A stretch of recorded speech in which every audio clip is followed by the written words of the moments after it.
Assalamualaikum semua, welcome back to Kero Series. Dalam video kali ni, Kero nak mengetengahkan isu tentang satu kes dekat Indonesia, tapi bukan 100% Indonesia. Korang faham tak? Apa yang Kero nak sampaikan dekat sini adalah info pasal kes ni masih lagi sama-sama. Media masih lagi tak keluarkan apa-apa info pasal kes ni. Jadi, semua yang berkaitan dengan kejadian ni masih lagi tak dapat nak dipastikan betul-betul. Dia punya location dia dekat mana, siapa yang terlibat, orang tu bangsa apa, negara mana, and macam-macam lagi. Semua tu benda tu tak pasti lagi, guys. Apa yang Kero boleh cakap, kemungkinan kejadian ni berlaku dekat area kawasan pedalaman, and that's why lah media lambat untuk mendapatkan berita tentang apa yang berlaku dekat sana. Kita tak tahu lagi sama ada benda ni betul-betul berlaku dekat Indonesia ataupun negara lain.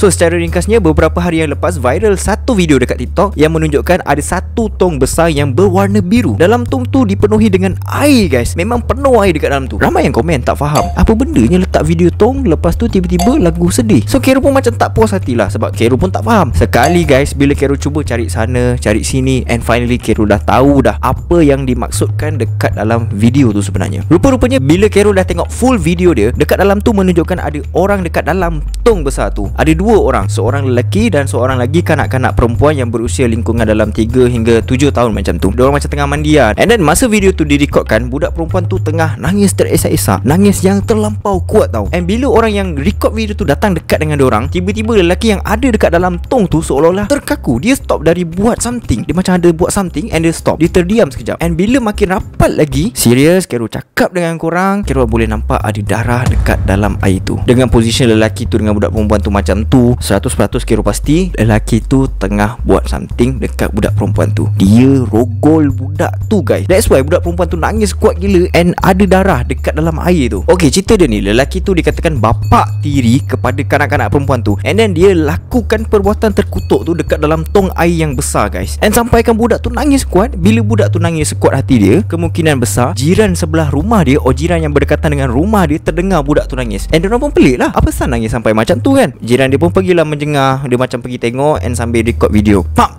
Orang kata tu jackpot. Habis kau kantoi, kau pergi rogol anak kau sendiri. Orang semua dah tahu. Ujung-ujung ada satu lagi video. Dekat dalam video tu, apa yang Kero boleh nampak, lelaki tu kena heret satu kampung. Lelaki tu macam dah terkulai. Kero tak pasti sama ada dia dah mati ataupun dia pengsan tak sedarkan diri. Masa diorang heret tu, memang nampak gila ada kesan tertakkan, macam tertakkan dekat area kaki badan lelaki tu. Tertakkan tu benda yang parang, pak macam tu kan. So benda tu terbelah. Serius Kero cakap, kalau korang kuat, kalau mental korang okey, korang tengoklah dekat Twitter. Kalau Kero boleh letak link tu dekat description nanti, Kero letak. Kalau tak boleh, Kero minta maaf, guys. Korang kena cari sendiri dekat Twitter.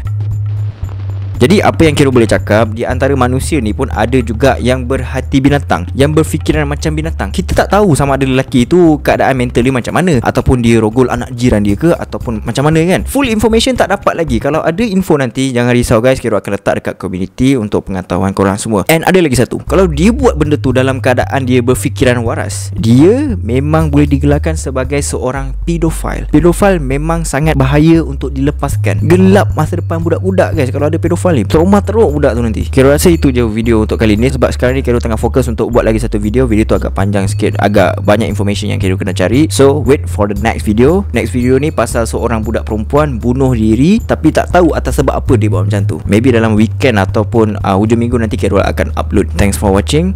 Assalamualaikum.